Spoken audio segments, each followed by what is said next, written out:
There we go. Hey everyone, welcome back to Geeks Podcast. We're here tonight to discuss an issue that came up with Phil Fish, who's the creator of Fez, who claimed that streaming YouTube videos of games is piracy. We were going to kind of have a debate about this until we realized that it's probably not going to be much of a debate as much as it is why is it not piracy. So we have with us tonight Collin, Josh, Farrell, and Devann is joining us. So what do you guys think? Is streaming YouTube videos piracy? I'm sorry, streaming games. What a way to generalize it. Who do you want to go first? Anybody. Take it. Just jump in. Nothing can go wrong. Yeah, nothing at all. All right, well, I'll go first because I've been actually thinking about this since this topic was proposed. And I kind of view it as like someone filming themselves playing a board game and posting that to YouTube. I generally don't really get the Let's Play videos. I mean, who would want to sit at YouTube and watch someone else play a video game when it's a lot cooler than play it yourself? But, Right. I don't know. Does anyone else actually watch those things that are on tonight? I actually live off of those videos. I do. I love it. I think it's a good way to see. I think it's a good way to take a look at a game and see if you want to play it yourself. And it opens up a lot of doors for games that you've never played before that you can find out about through the Let's Play videos. Like maybe it's a funny montage, or maybe it's a good commentary, or maybe it just completely sucks and you just saved yourself like $30 from buying it. I think it's a fun way to look at it. And it's a nice way to look and see how other people play their games. Like maybe you didn't quite think a part in a game was that funny, but when you watch somebody else play it, they're just having a ball and you're like, oh my god, yeah, I guess that is really cool. Yeah. See, I've been watching. Oh, go ahead, Josh. No, I was just gonna say that's pretty much my position on streaming video game footage. Is honestly, I mean, with so many millions of people doing it for a particular title, it just helps the publisher in a really big way, because that's just free marketing for them. So for them to try to capitalize on it and say, you owe us money for that, I mean, you're taking time out of your day to promote their product. And honestly, it's not the same thing. I mean, it's not like if you're, pirating a movie, for example, where, that experience is largely the same. Watching somebody play Zelda is very different than actually going through that entire process yourself and, beating the bosses and unlocking all the secrets. It's something that you can't replicate just by watching it. Right.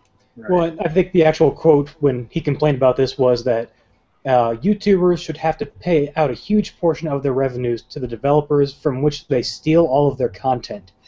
Ad revenue should be shared with developers. This should be built into YouTube. Anything else is basically piracy. And I know Devann mentioned a little bit ago that a big part of it when I watch them, I'll see one here or there. And if it's a game that I'm not going to buy, that's not going to change it. But there have been several games that I've seen the video and I'm thinking to myself, I want to get into that too. I'm trying to think what offhand. Battle Block Theater, I had never heard of it until I saw a Let's Play video, and now I own a copy. I think it's there's a few others like that as well. I can't remember names offhand. But were it not for Let's Play videos, I would never have bought those games. I would have never played Outlast without watching people play through it. I saw like a 5-minute clip in the middle of the game, and I was like, "This shit looks so crazy. I want to get in on this." I'm not a scary horror game person, and I turned into one because of that, because of Outlast, and because of like the scare factor and how fun it is. And it's intense watching people play it too, because they're being chased. It's right behind them, and you don't know if they're gonna get caught or not. It's intense. It's like watching it's like watching the same movie, but every single time, but in different scenarios and different aspects. Right. And one of the things that also about that, I mean, you're not just seeing the gameplay, because I went to the New York Toy Fair last year, and I got to see Skylander Swap Force, and I got to see a developer presentation of it. Those kind of scenarios, or if you see like a game trailer or a developer walkthrough, is you're seeing a very polished, very kind of subset of the experience that may not be a true indication of what you can expect from a game. And the thing I like about seeing real people play it is, like Devann's saying, you get to see their actual reaction, which, is just terrifying in the cases of like Alien Isolation or Outlast or what have you. But also, if a game's buggy or if it is not, if you're being sold a bill of goods through some very fancy marketing, that evidences itself pretty quickly in most cases. Right. We keep losing Farrell. I know. Collin, what do you think? When Farrell's off cooking his baby. Deep fry it. Deep fry it. I what Devann said earlier. I think everybody has their own distinct style of playing. I mean, the way you or I would play Outlast, for example, is very different from how Kyle would, maybe. Kyle probably wouldn't scream as much like a baby like I do. Oh, I would. Yeah, it's bad. Oh no, it's adorable. I really. gave you an opportunity to stand up, and you shot it down. Yeah. Sorry, keep going. It's okay. But yeah, I think it's different depending upon the person. It's cool to see, and like you said, Josh, it's free marketing for the company. I mean, you get people playing their game and seeing how excited they are about playing that game. I think that's better than just any trailers, to see them, actually getting into the game and sharing that excitement with their people. Like, for example, I'm a big fan of Team 4-Star and their Let's Play series, in addition to their Dragon Ball Z Abridged. And I was on the fence about buying Dead Space, for example, before I saw their Collin Plays Dead Space series, and I immediately had to get it afterwards. Right.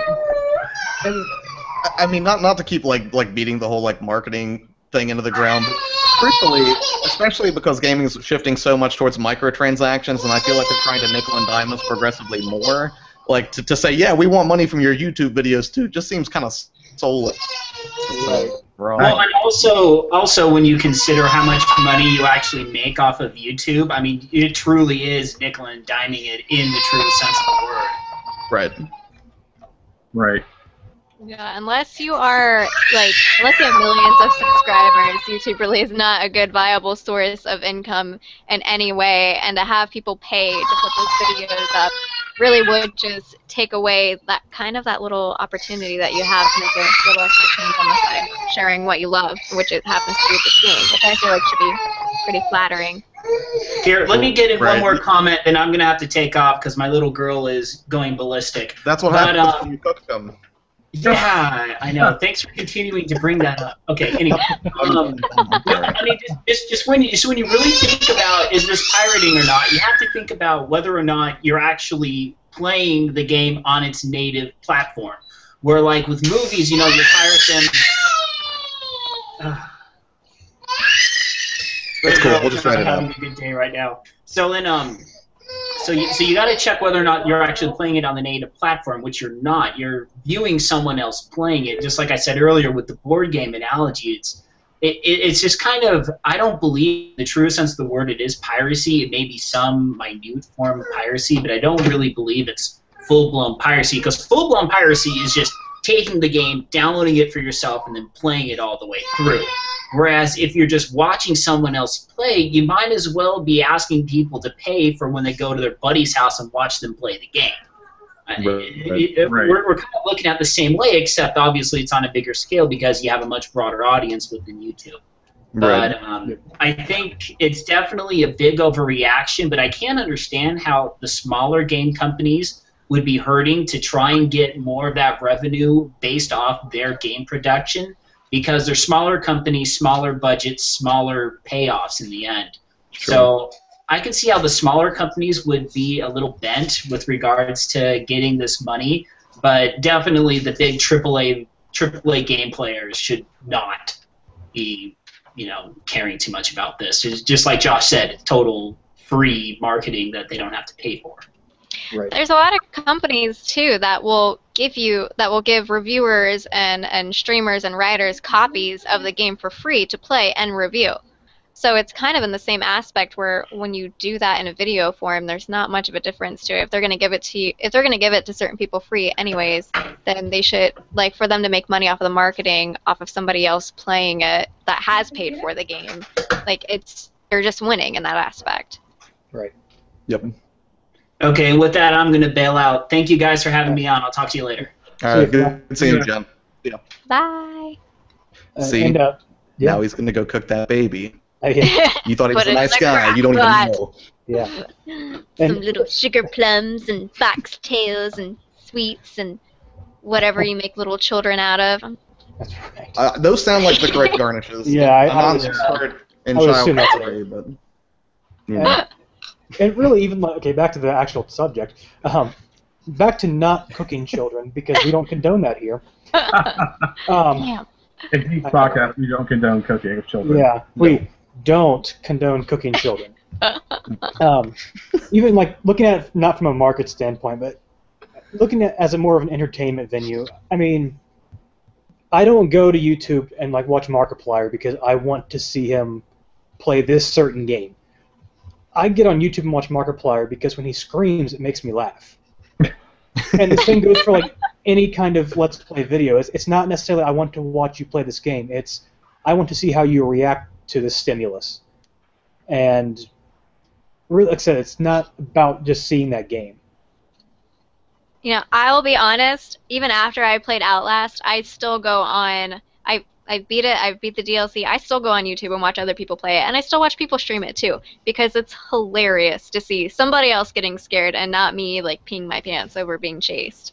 I think it's awesome. Some of the reactions are what make those videos too. Like, honestly, that's one of the reasons why PewDiePie is so popular, is because of his reactions and his commentary. Right.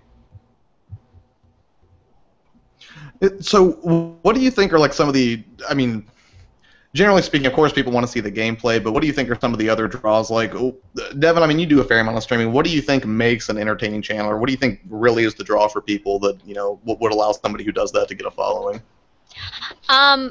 I really think it comes down to just being interactive with your audience and just like being entertaining and putting on a show.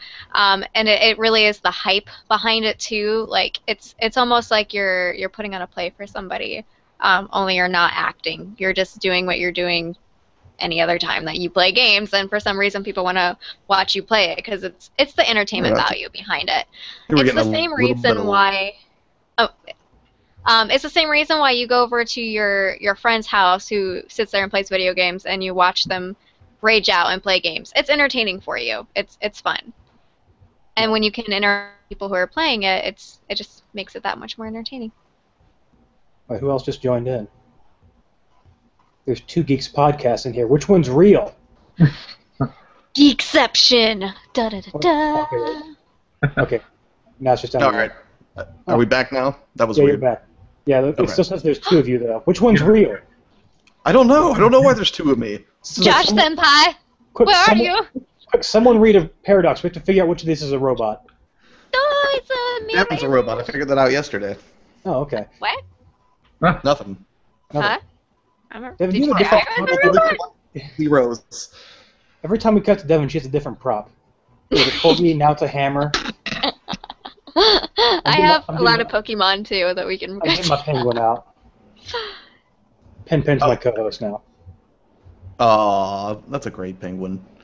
So, Devann, I missed what you said. What were you saying were the things that make, like, would allow people to get, like, a good following for streaming? Like, what do you think the entertainment draw is aside from just raw gameplay? Aside from the raw gameplay, in order to be successful on Twitch, you have to be either one of a couple things. One, you have to be either like a pro gamer, just be really good and people get tips and tricks off of your stream. 2, you have to be entertaining. If you are entertaining, it doesn't matter how bad you are at video games. If you can put on a good show, make somebody laugh, entertain them. People, they say that like ad revenue, they will pay. Editors will pay just as much as a Super Bowl commercial as they will on a large stream. Not quite a Super Bowl commercial, but television commercials. It's the same thing. Like people watch the same TV show every single time of the night on the same day of the week because it's entertaining for them and they like to watch it. It's the same thing with streams. It's being entertaining. Being interactive with the audience is a huge thing too. I am a complete maniac when I stream. I sing and I cry and I dance and I scream and I jump around and like talk to people in the chat, ask them about how their day was, and like get them involved in the stream. Make it a part, like make it like they're playing the game with me is the big thing. Right on, right on. Collin, what do you find entertaining? Like, what draws you to things? I guess mostly what she said. The being entertaining, being interactive. It's very hard to make a what she said joke right now. I'm so sorry. The smile is unintended. Please continue. Damn it, Josh. Good luck with that. God, I lost my train of thought now. Josh has that effect on people. It's okay. I know. Hey, hurtful. I'm gonna grab a water real quick. You guys continue. Okay. Okay, so when he comes back, we all like scream, right? Or we jump out, or Yeah, that we works. put We on should some all zombie makeup. We should just turn off the lights and pretend we're not here. Oh shit, he's back. Stop There talking you about Not here. What? You've disappeared. Hi, Nothing. welcome back. Nothing weren't happened talking while you were about gone. No, we didn't say anything. Guys, don't be suspicious. Yeah. What happened? Stop it. Stop We it. definitely didn't talk about you, that's for sure. No, no, not, no.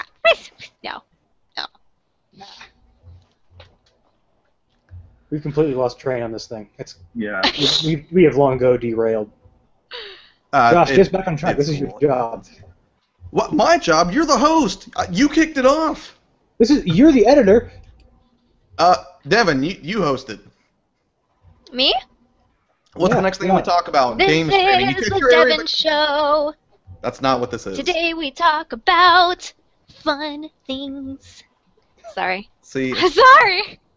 She's not sorry. Don't let her lie it's to you. like watching No, New I'm Girl, sorry. just the lower res web version. Hashtag sorry, not sorry. So, all right. Still within the arena of streaming, Devann, what are some challenges that you face, aside from people like Phil Fish who want to take money directly out of your pocket? I think the biggest challenge is just being entertaining. That shit's exhausting. I gotta get hyped up on like energy drinks beforehand, and then I can't sleep. No, it's finding a good game to stream and to be interactive with them. Obviously, getting viewers, but that happens with time. The more entertaining you are, the more frequent you are with your streams, the more people are gonna be inclined to watch it. It really is just finding like a good, entertaining, interactive game. Nobody wants to sit there and watch you. Oh, I think she closed it. I think she like slammed her keyboard and kicked herself out of the hangout. What was she gonna say? I don't know. We're gonna be We're like never forever gonna lost. know. It's the worst cliffhanger ever. I know. All right, I'll reshoot her the link, or maybe she'll click it and rejoin. But in the meantime, Collin or Kyle, what are your favorite types of games to watch streaming? I think the favorite would probably be horror games, like Devann kind of mentioned. Hey, she's back. Hi, welcome back. Oh, there we go. Welcome back. I got too excited and I hit my... I don't know how I did that. Anyway, as you were saying, she was with the cliffhanger, and now we're not sure what you were saying. Oh my god, where was my train of thought going? Oh, I lost my overlay too. It's finding it's finding a good stream. What am I clicking on? I'm sorry. I'm like finding all these things to click. I'll figure it out when I'm not talking. I feel like we're just waiting so she can put on the pirate hat again. Like that. I feel like that's the only thing happening here. Dun, dun, dun, dun, dun, dun, dun, dun, dun. Now you said it. Now I gotta find where's my stickers? Oh man. Kyle, you didn't tell the rest of the group about stickers. I feel betrayed. I didn't. Like, what stickers? These are the stickers. The hats. Yeah! Oh my gosh. Okay, so anyway, as I was saying before she got back on, favorite types of streams to watch are probably horror games or social games. The one I normally watch is Markiplier, and like when he's playing Slender or Outlast, it's hilarious. Or when he's with his friends and playing things like Prop Hunt or Trouble in Terrorist Town, those are just hilarious to watch because it's watching him interact with other people. Right. No, I'll totally agree with you. Easier. Scary games for me are that's the best thing to watch. Right. Even if it is like a totally pre-scripted like developer walkthrough and they're showing people from the IGN offices freak out in night vision playing Alien Isolation, it's the best because who doesn't like to see somebody just get completely mortified? Of course, that's what the internet's for. Right. It's like watching those prank shows where you know the person's gonna get scared and they still do it anyways.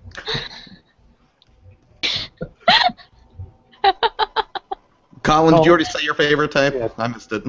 I guess my favorite type is survival horror. Like watching people play Resident Evil 4 is pretty funny, especially when the first Chainsaw guy comes. I don't really have a favorite like channel or players I like to watch or follow, but it's just fun watching people get so freaked out and so I guess, angry when certain things don't go their way. Like, I remember watching, I can't remember who the guy was, someone on YouTube playing Out the first time, and he was playing it as he went along, and when that first guy grabs you, when you're squeezing past that bookcase, like, he screamed like a little girl, and it was just hilarious. So I've been following that guy ever since. Right on, right on. Trying to think what else we get. Well, you know what? Side note on Resident Evil 4. I liked Resident Evil 4, but I also feel like that was like kind of where the tide turned for the series, where they got less survival horror and more action oriented before the whole thing got Michael Bayified, which is fine. I like action games as much as the next guy, but I like my survival horror. That's why I love Silent Hill so much. I never really got into Silent Hill. That's because you're a communist. That's the only reason that would happen. It's the only explanation. Of course. So A good. dirty Nazi commie. It all makes sense now. I almost called you a racist for using the word Nazi, and then I realized, like, nope, that's entirely okay. That's not something to criticize. Wow. It reminds me, every single time I hear the word Nazi in reference to a game, I always think of that meme of Hitler playing Xbox saying, or no, an old man playing Xbox saying, killing Nazis hasn't been this fun since killing Nazis. Oh. Too soon? Too soon? I'm sorry. I have not seen that. You haven't seen that? Apparently An not. old man playing I haven't seen that Xbox. either, no. Borderline racist and, whatever. I don't know. That is wonderful and wrong, and I love it.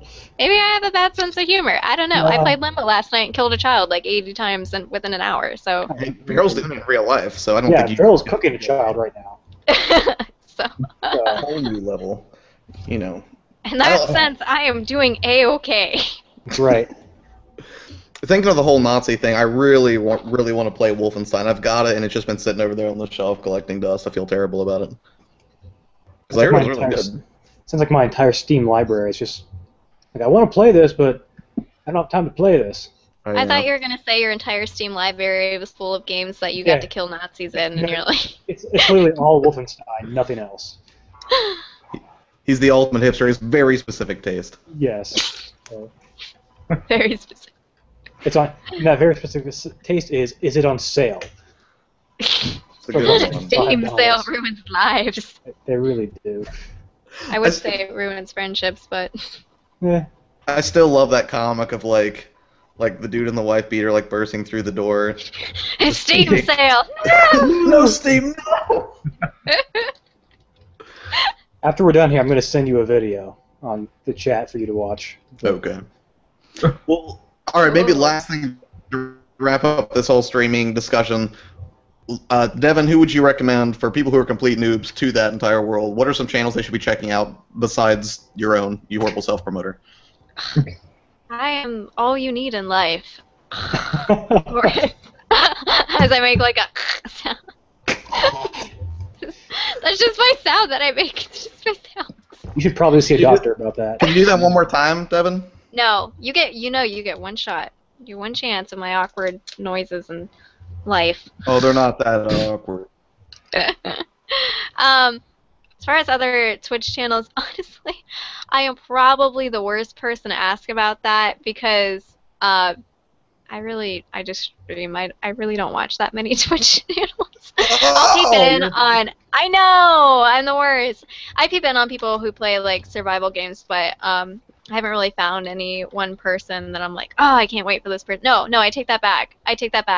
I am like a huge fangirl of Lindsay Elise and Jessica Negri. They're really awesome cosplayers, and they play League together sometimes. And they're absolutely hilarious. You just have to ignore all the thirsty comments in the chat because it's nothing but dudes like, show me your tits. Like, No, on the internet? What? on the People don't do internet. that? I know. Such a terrible thing. I heard that there's like these two girls that stream naked or something like that. I don't know who they are. I haven't like found this apparent. I'm not like looking for it or anything, but like apparently there's some girls who do that and they get like a ton of people who watch them because boobs. Like Oh, yeah. I don't know. Other than that, I mean, I don't. We should try that, Josh. We should do a naked stream. After Devann makes this statement, all three of us just went stone cold, like, oh, it's terrible. Yeah. Just deplorable internet activity. Oh. You guys I'll have to take my shirt off too. Yeah. You gotta work up like a really big beer belly though, and stream shirtless, and you have to balance your keyboard on your belly like Yeah.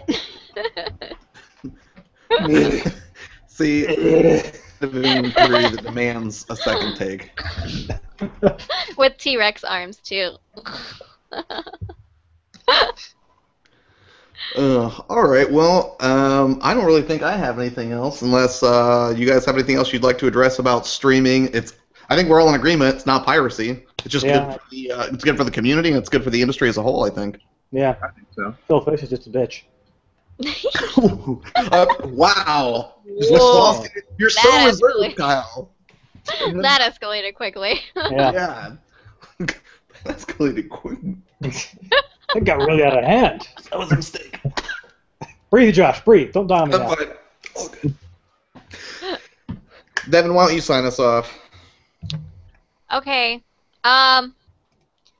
Thanks for watching our super awesome podcast about streaming. And be classy and awesome. Make sure you eat your vegetables. And after watching the stream, you should come down with godlike superpowers so you can go into your local sewer system and find like an alligator and you can wrestle him afterwards. Geeks podcast is not condemned. You can wrestle him and become like super viewer, and just your life would be changed. And just don't forget to wipe your butt. And don't forget to subscribe. Thanks for watching, everyone. Oh yeah, you should probably do that too. And like the video. Yeah, and go watch my stream, because YOLO. I like that. Watch my. If only they stream knew where after to wipe find your it. butt. I'll put that on Instagram, Devann. I feel like wiping your butt would be more important than watching my stream, though. I'll just be a little bit honest there. You make a good point. Why is my life so awkward? All right, everyone, thank you so much for watching. Don't forget to subscribe. We're going to get Devann something non-caffeinated. There's so much coffee in my life. I haven't slept in days. All right, later. Later. See ya. Bye.